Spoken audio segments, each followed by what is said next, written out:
Bienvenidos a la primera actividad formal de evaluación del aprendizaje y bueno, al primer tema de evaluación del aprendizaje bajo el enfoque alternativo. Em, Vamos a iniciar con una reflexión o pensar un poco en qué es evaluar. Em, la evaluación, aunque pareciera algo muy trillado, quizás no lo hemos visto con los ojos que es necesario verlo o para lo cual sirve. La evaluación no solamente ha existido en el área educativa, sino que se ha extrapolado a diversas áreas, como lo puede ser unas elecciones electorales que tienen su propio proceso evaluativo. Por ejemplo, el INE tiene que tener un proceso de evaluación, lo que conlleva una auscultación y revisión de ese proceso de evaluación para revisar que sea correcto y que los números que presenten tengan sentido para la toma de decisiones. Es por eso que ha sido de vital importancia, crucial y también muy complejo cuando votan tan pocas personas, porque es demasiado poco la representatividad que se obtiene según los votantes que llegaron a las urnas, por ejemplo, para elegir jueces. Para lo cual, por lo menos se le pide, por ejemplo, en una población como México, que por lo menos el 50% de la población emita un voto. ¿Por qué?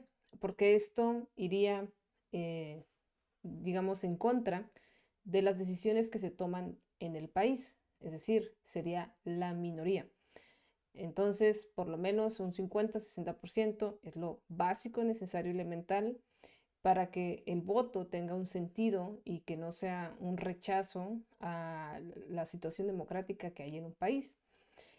Por ende, el proceso de evaluación conlleva a un proceso de validación y conlleva a un tema crucial, un concepto crucial que es la validez.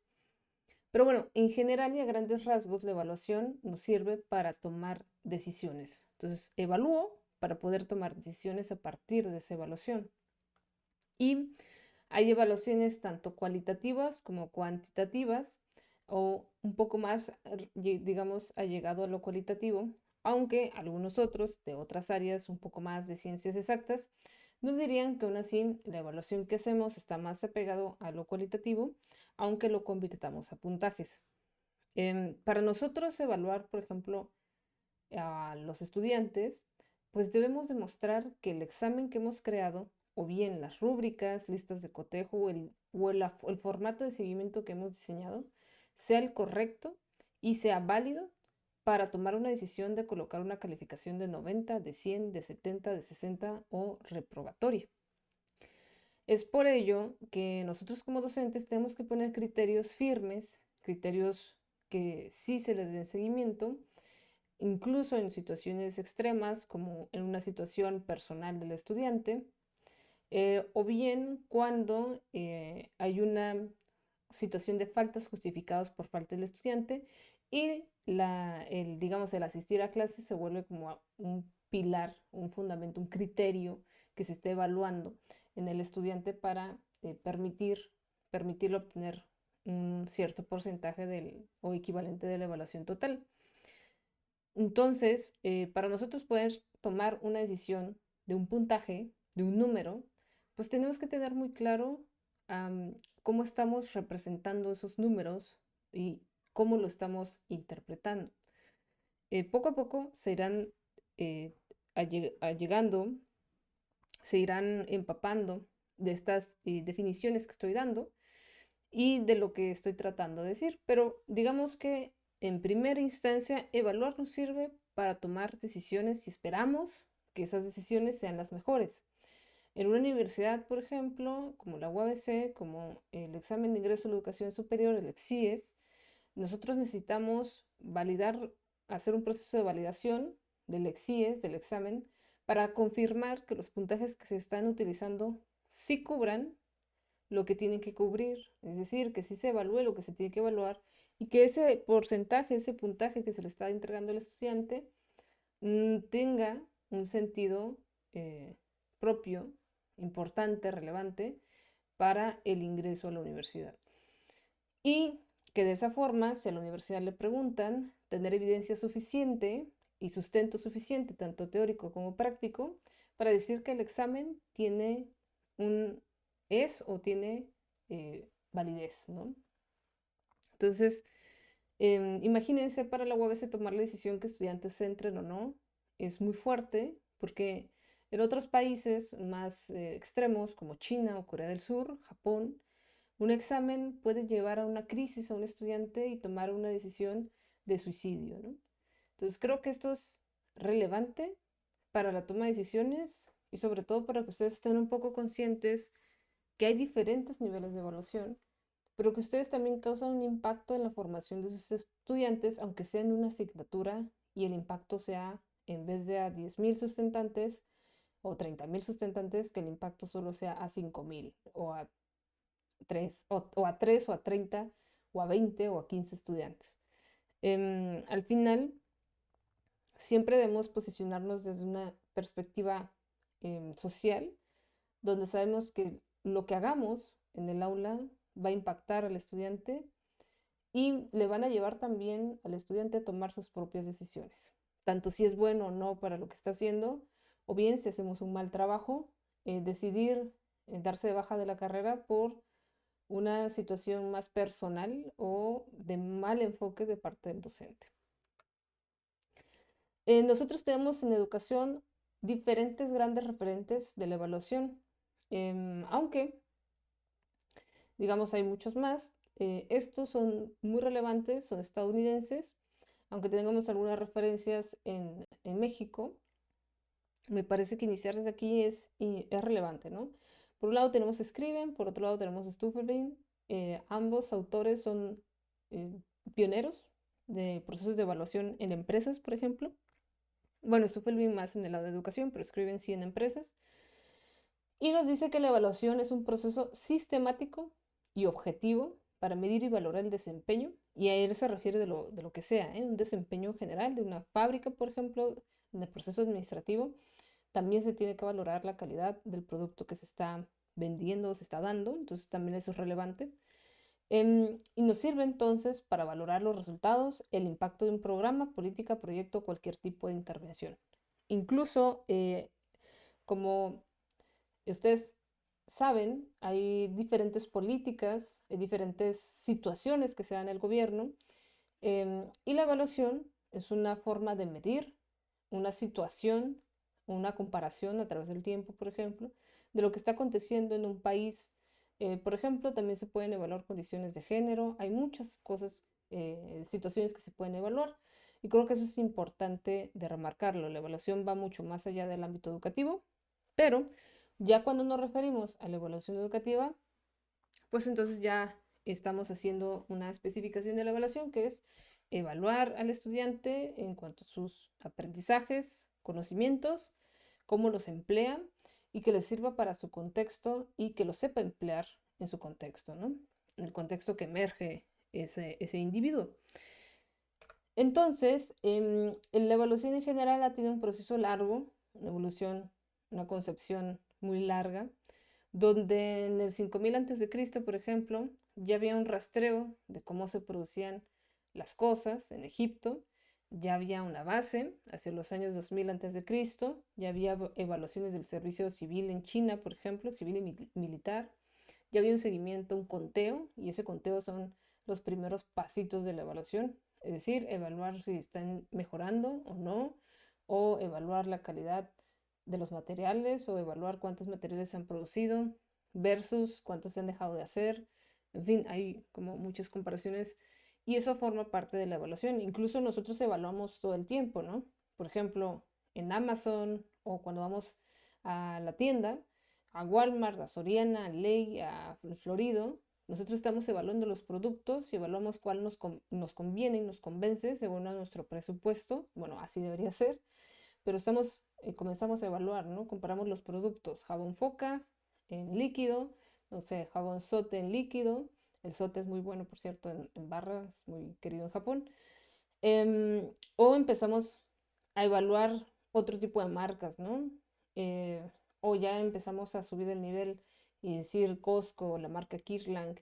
Es decir, hay una evaluación pragmática que se da en nosotros, en los individuos, en los que consumen, los consumidores.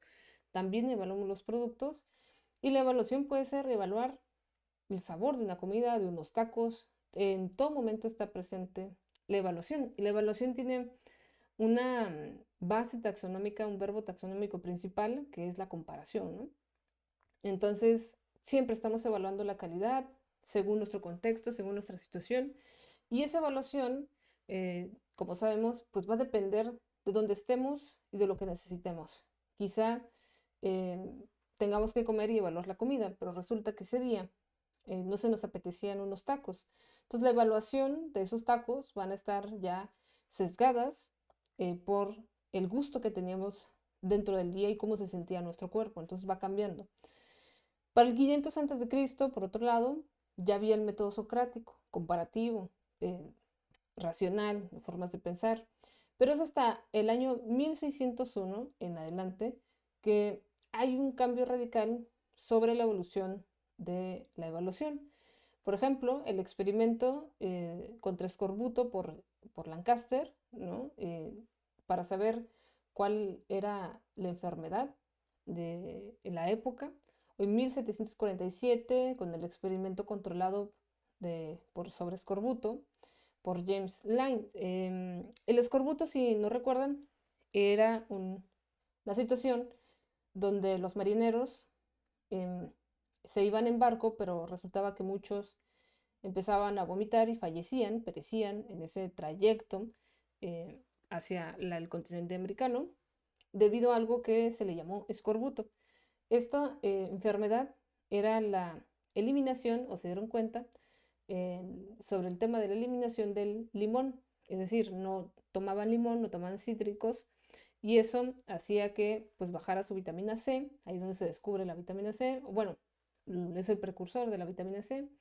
Y entendieron que era necesario, debido al sol y a la sal del mar y digamos a la humedad que había en el ambiente, que es sal marina, que los marineros se intoxicaban y necesitaban vitamina C porque había demasiado sol y bueno, también deshidratación, entre otras cosas, y empezaron a entender que el limón ayudaba a eliminar ese padecimiento como el escorbuto. Entonces, este experimento, esta situación de los marineros en aquellas épocas, estamos hablando de que 1591, 1500, todos los fines de 1500 a 1601, fue una época, una etapa muy importante, años de descubrimientos en el mar. Se reafirma el experimento controlado sobre el escorbuto con James Lind en 1747 y luego es hasta los 1800, ya pasando a esas épocas, que inspectores externos de Estados Unidos en instalaciones se empiezan digamos, acercar al tema de las acreditaciones en las escuelas y los colegios de Estados Unidos. Esto se los iré explicando poco a poco, pero sí hay una manipulación, definitivamente, de la conformación de los colegios y de la acreditación y de los exámenes en Estados Unidos. Porque esto, más allá de permitirnos saber quién sabe más, sí permitía tener un control de la población estadounidense sobre quiénes podrían ser técnicos o superiores en las fábricas. Entonces, se dedicaban a personas, a obtener personas que obtenían mejores resultados en estos exámenes o acreditaciones, pero bueno, eso será un poquito más adelante. Pero digamos, esta situación de Estados Unidos de invertirle mucho dinero a la educación se debe a muchos, muchos experimentos sobre evaluación educativa con el fin de que estos estudiantes egresados pasaran a las fábricas que ellos necesitaban que asistieran, ¿no? Entonces hay muchas situaciones interesantes también a partir de los años 1800 y sobre todo en el siglo XX, de cómo la educación sí se vuelve un arma muy interesante de control social, política, y bueno, hay otros autores que le llamarán las tecnologías de la política y explicarán en su momento que estas tecnologías de la política pues, nos sirven para dar orden, ¿no? Y que hay de, una serie de intercambio de instrucciones, ¿no? De relaciones entre directivos, entre secretarios de educación, que al final convergen en la toma de decisiones de grandes mandos, ¿no? Y de un país completo. Entonces, la política educativa sí es muy relevante, el cómo se relacionan los directivos en las escuelas vuelve a ser muy relevante últimamente también. Y bueno, el punto es que hacia los 1800 ya hay inspectores en Estados Unidos, es la primera vez que hay inspectores de escuelas o colegios, es decir, que van a los colegios a inspeccionar, como lo hacen, por ejemplo, en las secundarias públicas o en las primarias, preparatorias, que hay un inspector de área, ¿no? Que va a inspeccionar la escuela, lo que está sucediendo y bueno, últimamente con las capacitaciones de la nueva escuela mexicana, ¿no? Por ejemplo. Y hacia 1815 ya hay regulaciones de armamentos en Estados Unidos, que eso también tiene que ver con procesos de evaluación. Una regulación de armamentos o de uso de armamentos tiene que ver con experimentos sobre cómo utilizan las armas en Estados Unidos.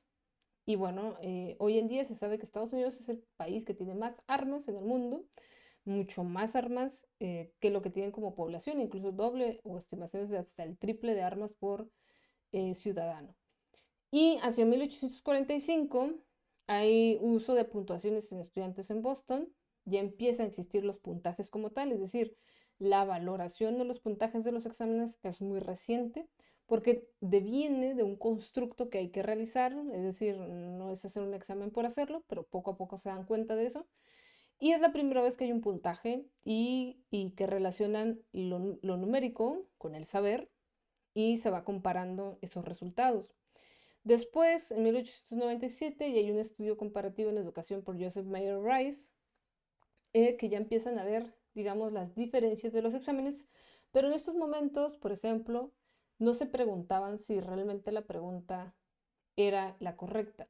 Simplemente, desde su expertise, escogían, como muchos docentes hoy en día, escogen las preguntas que creen que son necesarias, con las respuestas que creen que son necesarias, pero descuidan o desconocen que hay una serie de reglas y una serie de criterios para elaborar un buen examen e incluso para poder interpretar los puntajes y, en su caso, descartar, em, descartar ítems que no están ajustando bien para la población a la que se está aplicando. Pero bueno, esas son otras temáticas más de exámenes, digamos, más rigurosos. Y el punto de este tema de evaluación auténtica, que vamos a ver en el semestre, se aleja un poco de esta relación, de hecho, de los exámenes de opción cerrada, ¿no? Entonces, esto es un panorama, esta línea del tiempo es un panorama muy, muy general que les estoy platicando de la evaluación, muy, muy general. Hay muchos más, digamos, seguimientos sobre el tema de la evaluación. Incluso un libro que les recomiendo mucho es el libro de Bourdieu sobre su experimento de la cultura.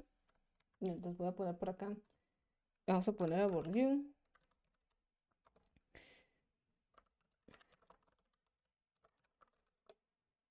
para que vean el librito. Este libro es muy bueno, que se llama El Capital Cultural, Escuela y Espacio Social, donde explica muy, muy bien em, qué es, cuáles son los, digamos, el por qué, cuando nosotros decimos es que no sabemos evaluar o no sabemos qué pasa en la educación, tenemos desconocimiento, etcétera. No, sí sabemos a grandes rasgos qué es lo que pasa con el ámbito educativo.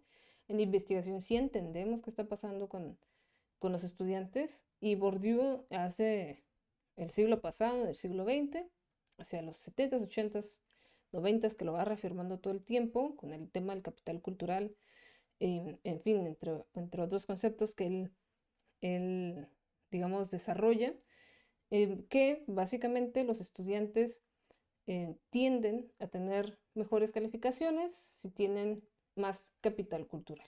¿Qué significa tener capital cultural? Pues se relaciona el capital cultural con el nivel socioeconómico del estudiante, es decir, mientras más arte tengas en casa, libros desde pequeño, eso significa que tienes una mayor estimulación, mayor estímulo, que al final va a hacer que de forma innata, de forma natural, de forma tácita, el niño, la niña, crezca leyendo y teniendo referencias culturales de forma tácita.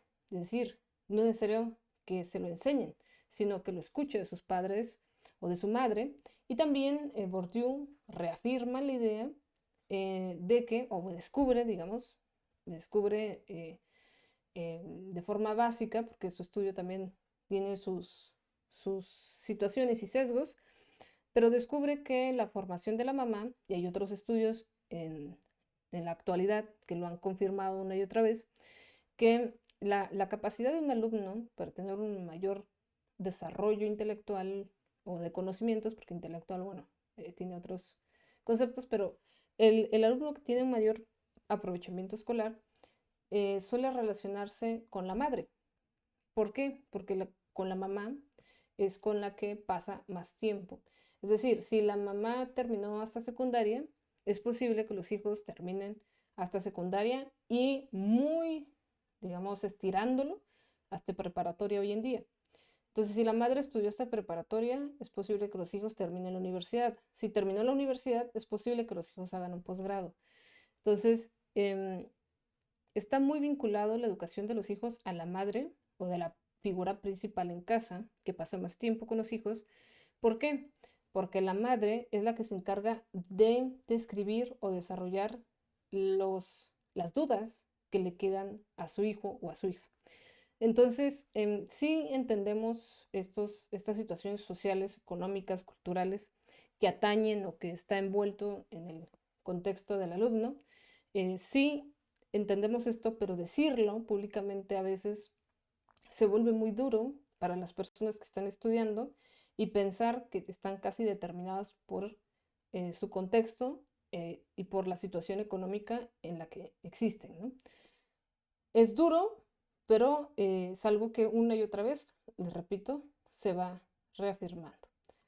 Van a decir algunos, es que mi caso no es así porque yo no tengo esa problemática. Soy la primera persona en mi familia que va a terminar la universidad, pero resulta que tal vez su familia, su padre, su madre, sí tienen unas referencias, digamos, importantes e interesantes. em, y aquí ya lo sé diferente, pero sí tienen referencias importantes e interesantes de sus padres, ¿no? Em, Todo depende del contexto en el ambiente que se han criado y también de si sus hermanos pudieron ayudarles o bien ya son parte de la no normalidad. Es decir, hay una curva normal donde la mayoría está y la mayoría queda ahí, pero si ustedes son los primeros de sus padres que ellos estudiaron secundaria y ustedes están terminando la universidad o entraron a la universidad, pues serían, digamos, parte de los no normales, no están dentro de la normalidad, dentro de una curva normal estadística, y pues son de los casos raros, ¿no? Básicamente. Pero la mayoría se encuentra en ese espectro, pues, de normalidad. Digo, esto no quiere decir que hijo de carpintero es carpintero, tampoco quiere decir que es algo que debe ser, sino que hay una situación de correlación de variable, ¿ok? Bien, y entrándonos un poco al tema, ¿qué es la evaluación alternativa? Em, yo he estado hablándoles un poquito de los exámenes, por ejemplo, de alto impacto, como el EXIES, como el examen de ingreso a la educación superior, en el cual he tenido la oportunidad de trabajar y donde mi tesis doctoral, pues de eso se trató, básicamente. Sin embargo, dentro de la literatura, sobre todo en el siglo XXI, las instituciones, organizaciones, la Secretaría de Educación Pública, la UNESCO, ¿no? Diversas instituciones y organizaciones sin fines de lucro y orientadas al ámbito educativo. Universidades muy respetuosas, prestigiosas como la Universidad de Chile o la Pontificia Universidad Católica de Chile, por ejemplo, o la UAP, por ejemplo, perdón, de la Universidad de Buenos Aires, por ejemplo, la UBA, o la Complutense de Madrid, empezaron a hablar, a desarrollar la descripción la realidad de que los exámenes de ingreso o los exámenes en general eran ya del siglo XX y que la nueva era merecía una evaluación distinta, menos traumática. Y bueno, yo tengo reservas sobre eso porque a mí me parece que los exámenes de cerrados si lo sabemos utilizar, si tenemos conciencia de su uso y si le damos ponderaciones necesarias o las suficientes, que hay análisis estadísticos que nos hacen llegar a esas conclusiones, pero si lo usamos bien, valga mejor lo corto, ¿no? Pero si lo usamos bien el examen, los exámenes de opción múltiple, son buenas herramientas, nos ayudan a entender en qué condición está el alumno o la alumna, ¿no? Los alumnos. Entonces, me parece que están un poco ya desvirtuados, pero que habrá que retomarlos en esta era donde evaluar parece algo malo. De hecho, la palabra evaluación parece lo peor que se les puede ocurrir a los docentes, ¿no? Pero hay que evaluar y hay que tener herramientas de medición que nos ayuden a saber, entender si está aprendiendo o no, si la persona está reteniendo la información o no, y si lo puede aplicar en su contexto, ¿no? Bueno, la evaluación alternativa lo que nos dice es, hay un conjunto de enfoques e instrumentos no tradicionales que se oponen a la cultura del examen, es decir, a las pruebas estandarizadas de lápiz y papel, o bien las pruebas estandarizadas que también se hacen en computadora, ya llegamos a otro punto, ¿no? Pero pues es este examen, ¿no? Esta clase de exámenes, como el de ingreso a la universidad, que ustedes utilizaron, que ustedes hicieron, y pues tenemos otros referentes como el Exani, como el Excoba, que son este tipo de exámenes, ¿no? Y que la evaluación alternativa, pues es una alternativa a las evaluaciones estandarizadas, ¿no? Este tipo de evaluación alternativa suele agruparse bajo el paraguas. Cuando decimos paraguas se refiere que este concepto abarca muchos otros conceptos de la evaluación auténtica, ¿no? Junto con el performance assessment y la evaluación basada en problemas. Más o menos se darán una idea, la evaluación basada en problemas es, hay un problema y hay que solucionarlo, y entonces yo te puedo evaluar, yo como docente puedo evaluar a los estudiantes sobre, a través de una rúbrica, sobre cuáles fueron los criterios que debieron seguir como estudiantes para poder saber que realmente resolvieron de forma eficaz, efectiva, plausible, coherente, pues el problema, ¿no? Y por otro lado, esta evaluación alternativa pues valora procesos y productos con múltiples evidencias, como proyectos, portafolios, tareas abiertas, e integra la autoevaluación como la coevaluación. ¿Qué significa coevaluación? Es decir, que yo evalúo a otro compañero mío, compañera mía, y esa compañera me evalúa a mí, o bien la autoevaluación, donde yo digo me pongo un 100 porque soy muy cool y porque creo que lo merezco, o bien soy una persona más objetiva y digo, bueno, 87 está muy bien, porque la verdad no presté tanta atención, me faltó investigar más. Sin embargo, creo que me desempeñé de forma adecuada o cumplí con los objetivos que plantearon en el curso, ¿no? Entonces, como les mencioné, busca coherencia con los objetivos de aprendizaje, es decir, ustedes lo que van a aprender aquí, pues tendrían que asegurarse que estemos viendo los temas del programa de unidad académica y que no estemos viendo otra cosa y que haya una retroalimentación, es decir, que yo dé algunos comentarios, no siempre, no es necesario hacerlos cada día o cada semana, pero sí en un mes o 2 meses realizar algún tipo de retroalimentación que me ayude a saber si voy bien o voy mal. No toda la retroalimentación es a través de escrito, sino que hay retroalimentaciones que se basan en puntajes y estos puntajes me retroalimentan de alguna forma, ¿no? Bien, por otro lado, dentro de este tema de la evaluación alternativa, auténtica y también la del desempeño, la evaluación auténtica tiene que ver con 4 puntos interesantes: realismo, relevancia, identidad y contexto educativo profesional. Bueno, ¿qué es la evaluación auténtica? La evaluación auténtica evalúa a los estudiantes mediante tareas un poco más complejas y se dice auténticas que exigen usar conocimientos y habilidades para resolver problemas reales. Ahorita vamos a los ejemplos porque pues, sí puede contraponer un poco la evaluación alternativa con la evaluación auténtica. Además, proporciona evidencia directa de ejecución, no solo reconocimiento de contenidos, y pide justificación de decisiones, por ejemplo, fotografías de la resolución del problema real. Ejemplo, servicio social, es un muy buen ejemplo para este tipo de evaluación auténtica, donde ustedes van e implementan una planificación y vuelven con la evidencia que no solamente es una evidencia de conocimientos como una presentación, una infografía, ¿no? Sino que regresan ya con una retroalimentación interesante de lo que sucedió en el aula. Y bueno, su autenticidad depende del realismo, pues que sea real, fidelidad a las condiciones que se van a presentar, o por ejemplo, si yo les pido replicar su planificación con su mismo grupo, pues tendría que estar apegado a algo realista, ¿no?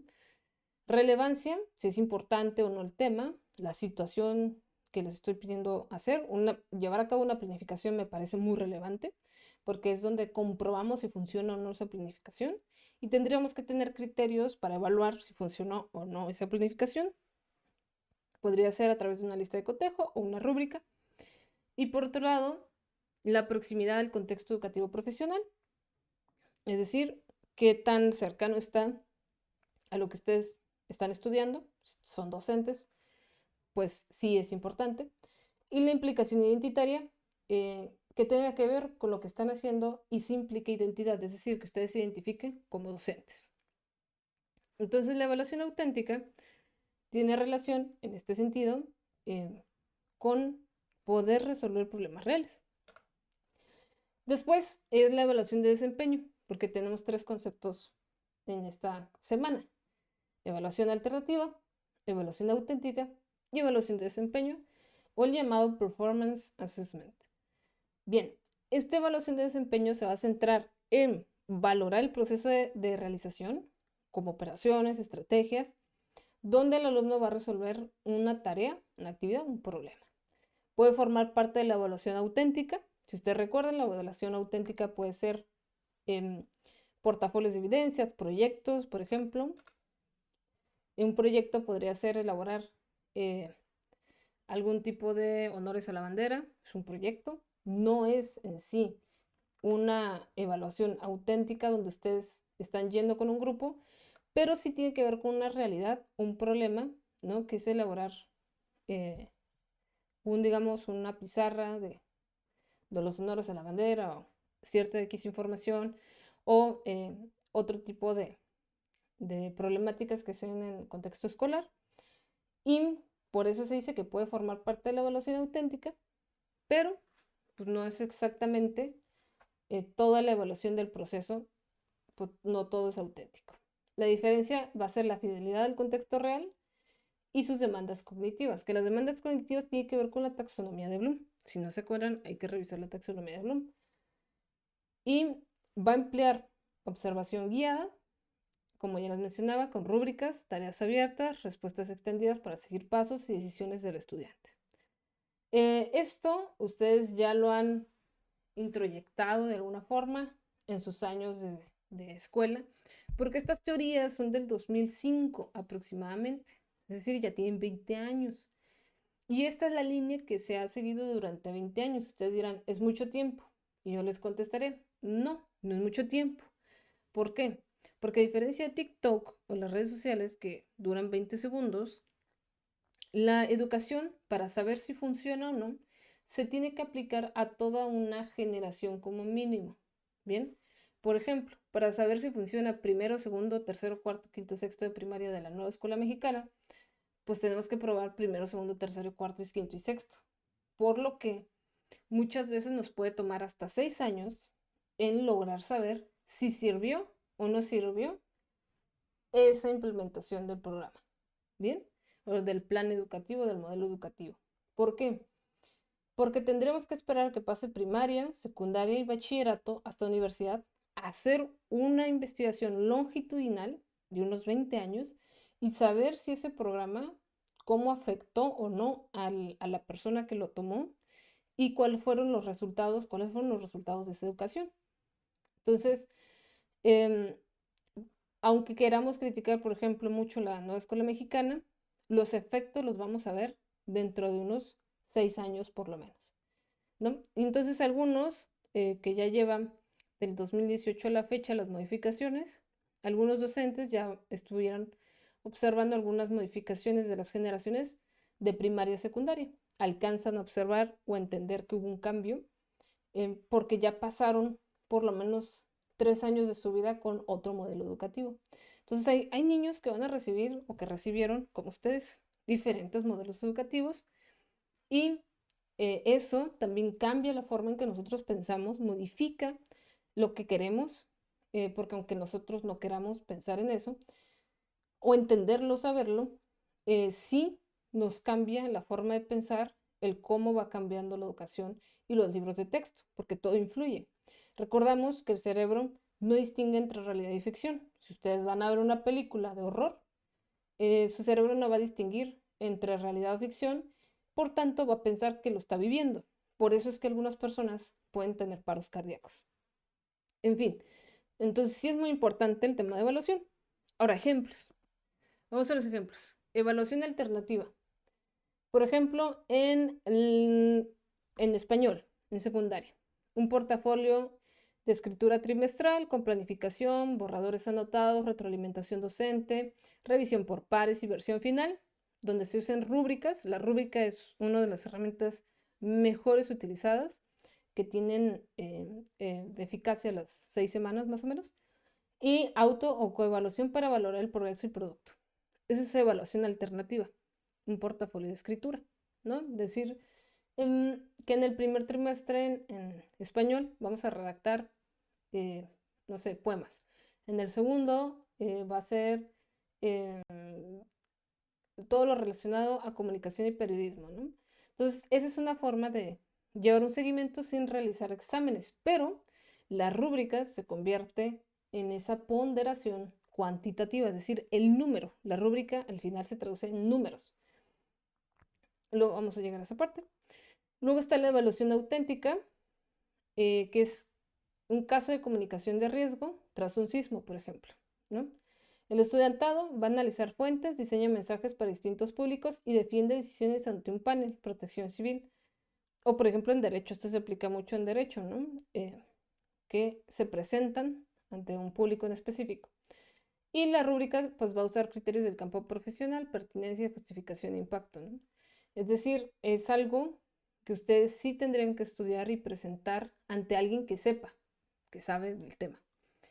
Y evaluación del desempeño, una mini investigación de laboratorio, muy relacionado con la alternativa, pero todos estos son proyectos de investigación, por ejemplo, donde se formulan hipótesis, diseño de procedimiento, ejecución, registro de datos, conclusiones, etc. Entonces, esas serían las diferencias básicas de alternativa, auténtica y desempeño. La alternativa se conforma con todo eso que ya conocemos como portafolios de evidencias, donde hay distintas actividades, pero hay un seguimiento con rúbrica. Estas actividades no solamente son una infografía o dibujar o presentar, sino que deben ser un poco más pensadas, como dar seguimiento a un proceso de escritura. Esto se puede combinar la evaluación alternativa con la evaluación de desempeño, porque podremos hacer un proyecto donde también estemos evaluando la formulación de la hipótesis, el procedimiento, ¿no? E ir intercalando los tipos de evaluación. Y la auténtica tiene que ver con llevar algo a la vida real. Es decir, si yo estoy estudiando derecho, pues ir a analizar un caso sería lo ideal, ¿no? Ir a la corte, ver, observar, traer un caso y practicarlo en clase en una corte. De hecho, en derecho tienen sus pequeñas cortes, ¿no? Y en educación, pues ir a una escuela, tener unas prácticas, servicio social, donde lleve a cabo mi planificación o que lo practique en el aula y que me evalúen con ciertos criterios, es decir, que haya un docente o un estudiante haciendo la evaluación de cómo dio la clase. No nada más es ir y darla, sino que hay alguien que está supervisando esa clase. Entonces, teniendo en cuenta estas tres formas de evaluación alternativas a los exámenes estandarizados, que serían los exámenes de preguntas cerradas, pues hay estos otros tipos de evaluación que es a lo que nos dedicaremos a observar un poco más detalladamente durante el semestre. Entonces, nosotros dentro de este tipo de evaluaciones tenemos diferentes herramientas y diferentes situaciones entre ellas, ¿no? Es diferente a la tradicional porque en la tradicional hay ítems, ¿no? Hay validez del temario, por ejemplo. En la alternativa, en la auténtica, hay una ejecución de tareas relevantes, resolución de problemas y también es importante ver que hay principio de diseños de tareas auténticas, es decir, hay que investigar un poco más sobre qué habilidades estamos desarrollando en el estudiante, seleccionar las tareas muy bien, la representatividad de contenidos, es decir, qué contenido van a utilizar. No es lo que yo diga. Para que ustedes tengan una asignatura, por ejemplo, hay un consenso de hasta 5 docentes de universidad, especialistas en el tema. No se puede publicar un programa de asignatura sin que haya un jueceo, ¿no? Bueno, y los clásicos o instrumentos y evidencias típicas de estas todas evaluaciones es portafolios y proyectos, resolución de casos y simulaciones, que es todo lo que hemos visto, autoevaluación, coevaluación, producción escrita y presentaciones orales. Luego vamos a hablar un poco más de esto de las presentaciones orales, porque no significa que ustedes van a exponer todo el tiempo o que sus profesores los manden a exponer todo el tiempo. Eso no es evaluar adecuadamente. Sí se debe hacer por lo menos una vez al mes o por lo menos una vez cada 2 meses. Me parece relevante, sobre todo en la universidad. ¿Por qué? Porque es la forma más fácil de aprender, es enseñar prácticamente, presentar, ¿no? Presentar, luego enseñar. Y la otra forma muy interesante es escribir. Si nosotros no sabemos escribir, no sabemos organizar ideas y por tanto no tenemos pensamiento lógico. Entonces, la parte de producción escrita, presentaciones, es muy interesante. Y ahí es cuando nos damos cuenta que estos tipos de evaluaciones tienen que ver también con el tipo de desarrollo de actividad que vamos a hacer, ¿no? No es nada más escoger por escogerla. Bueno, ahora sí, ¿qué van a hacer en esta actividad 2? Bueno, ustedes lo que van a hacer es ver este video, leer los 3 documentos que están acá, revisarlos por lo menos. Luego se van a ir a contestar este examen. Esta unidad se conforma, me parece, de 4 exámenes, si no mal recuerdo, 3 o 4 exámenes, donde ustedes van a tener la posibilidad de contestarlo con libro abierto, que significa que van a poder consultar su PDF, lo van a hacer desde casa y me gustaría que vieran los detalles del examen, cómo lo ven, cómo lo sienten, qué detalles hay y básicamente esas son las instrucciones que hay, ¿no? Es lean, revisen, libro abierto y también les voy a poner acá una inteligencia artificial para esta materia, que lo van a poder utilizar para poder contestar todas las actividades. Sin embargo, no les va a dar las respuestas exactas, entonces tengan mucho cuidado cuando contesten el examen. Ahora, em, es, si no quieren contestar el examen, ¿qué va a pasar? Pues van a obtener un 0. Entonces es mejor hacerlo y obtener por lo menos un 0.5, ¿no? De 1, por así decir, que obtener un 0. ¿Por qué? Porque al final todo suma para la calificación final. Aquí sí hay ceros. Si no lo hacen, no es un 5 ni un 50 de calificación. No, es un 0. Entonces, esa es la actividad de la semana. Un examen. Es bueno que los vayan viendo, que los vayan revisando, pero en este caso es un examen bastante flexible. Es un examen más con un enfoque de qué tipo. Pues un poquito más en el sentido, aquí tenemos, para que no se olviden de las definiciones,